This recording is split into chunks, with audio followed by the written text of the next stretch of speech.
It was a shallow focus earthquake associated with a regional tsunami along the Lebanese coast, a local landslide near Al-Baytran town, and a large fire in Beirut. So what changed because of this? This is the darkest days in history, where we examine the catastrophic events that reshaped civilizations. The 551 earthquake was not an isolated tragedy. Modern research confirms that the Lebanese and neighboring coasts are exposed to tsunami hazards due to both local and regional earthquakes. This list of historical events, modified after Salomon and colleagues, demonstrates a persistent threat that has shaped the region's history. In this episode, we explore the earthquake's impact on Beirut's famous law school, the urban ruin, and the effect on Byzantine legal and civic life. The disaster's legacy is a somber reminder of nature's power. If you want to remember the fragile world's lost to sudden disaster, subscribe to the darkest days in history for more histories reconstructed with respect. Beyond the immediate wave, the earthquake left lasting marks on the landscape. Historical accounts mention a Siberial landslide at Lithoprosopon, near the Botry's coast. Modern researchers have also identified a series of uplifted marine cut terraces stretching from Tyre to Tripoli. These terraces were dated using radiocarbon analysis by Sanlaville and colleagues, providing tangible evidence of the earthquake's environmental reach. These geological signatures prove that the 551 quake reshaped the Phoenician coast far beyond the written narrative. The uplifted terraces indicate significant vertical displacement, a direct result of the seismic event. This physical evidence complements the historical records, offering a fuller picture of the disaster's scale. The landslide at Lithoprosopon, also known as Ras Chaka, was a dramatic collapse that altered the coastline. Such environmental effects are crucial for understanding the earthquake's power. They also help modern scientists assess tsunami hazards in the region.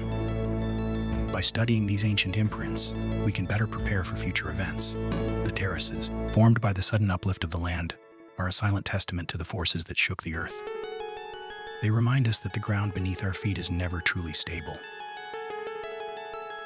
In the next section, we will see how these physical changes influence the society that survived them. The earthquake's environmental effects are a key part of understanding its full impact. They connect the past to present day risks. The earthquake's impact was not uniform. While more vulnerable institutions declined or collapsed, more robust ones recovered quickly. This disparity sparked a wave of economic and perhaps also cultural experimentation. The Law School of Beirut, a renowned center of legal studies, was damaged, but eventually rebuilt. The disaster forced a reconfiguration of existing practices and institutions. Small workshops and modest dwellings were often destroyed beyond repair, while stone-built structures like the law school, whose halls were repaired. This selective recovery reshaped the urban landscape. The earthquake also triggered a wave of economic and cultural experimentation, as communities sought new ways to thrive. Researchers argue that the main effect of the 551 earthquake was a reconfiguration of existing practices and institutions. The social and demographic effects remain unclear, but the economic shifts are evident. Beirut was a central hub and administrative and industrial center at that time. The damage to important structures forced a rethinking of urban planning and legal education. The law school, famous across the Byzantine Empire, had to adapt. This period of experimentation may have influenced later legal developments. The disaster, while tragic, also became a catalyst for change. The recovery process was uneven, but it ultimately strengthened some aspects of Byzantine society. This is a key lesson from the 551 earthquake.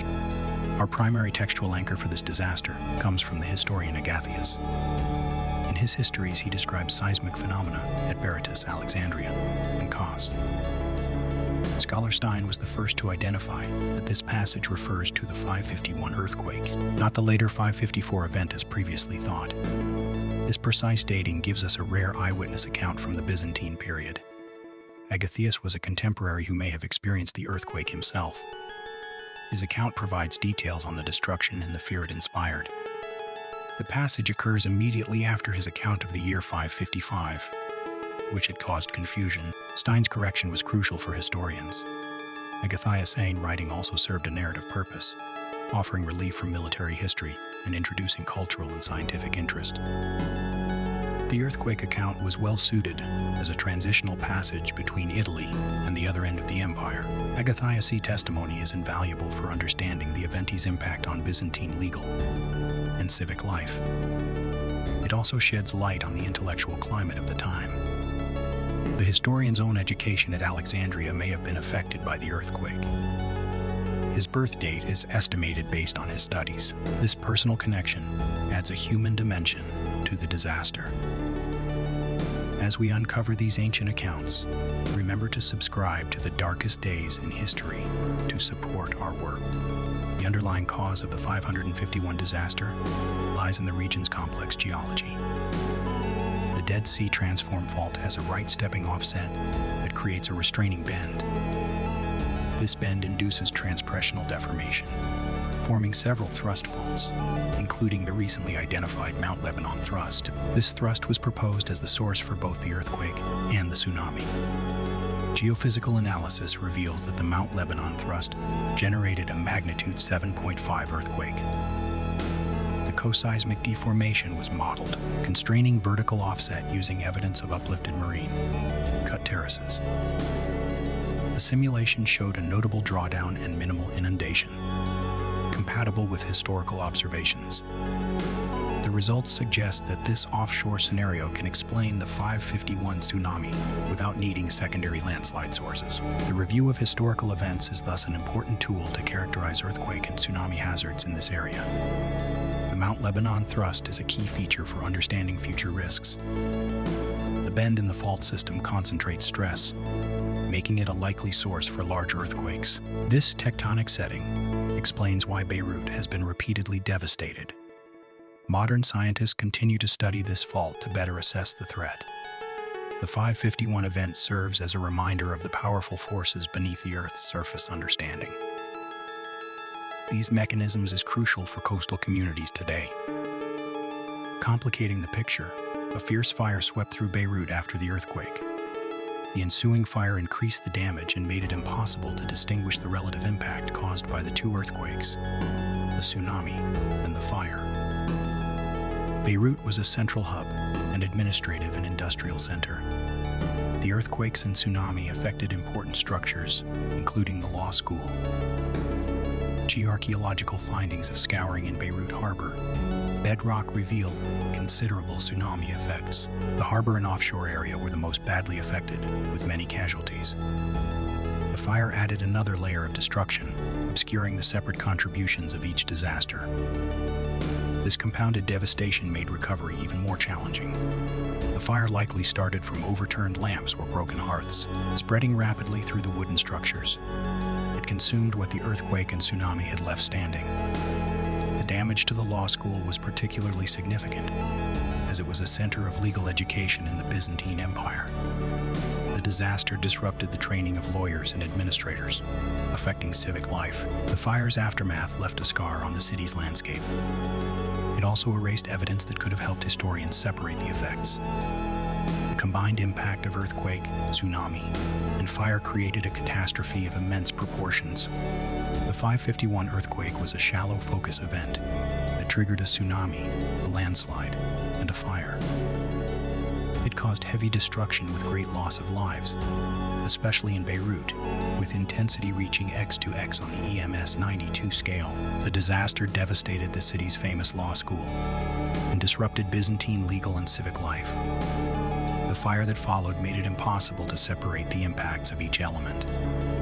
This catastrophe serves as a somber reminder of the fragile worlds lost to sudden disaster.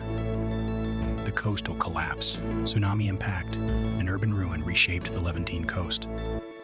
The effect on Byzantine legal education was profound, as the law school struggled to recover. Yet, from the ruins, a wave of economic and cultural experimentation emerged. The disaster also highlighted the persistent tsunami hazard facing the region. Remember the fragile worlds lost to sudden disaster, and subscribe to the Darkest Days in History for more histories reconstructed with respect. We invite you to reflect on the impermanence of even the greatest cities. The past holds lessons for our own vulnerable world.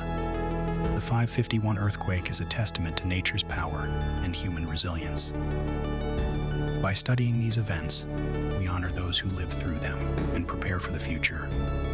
We hope you gained a deeper understanding. Thank you for watching.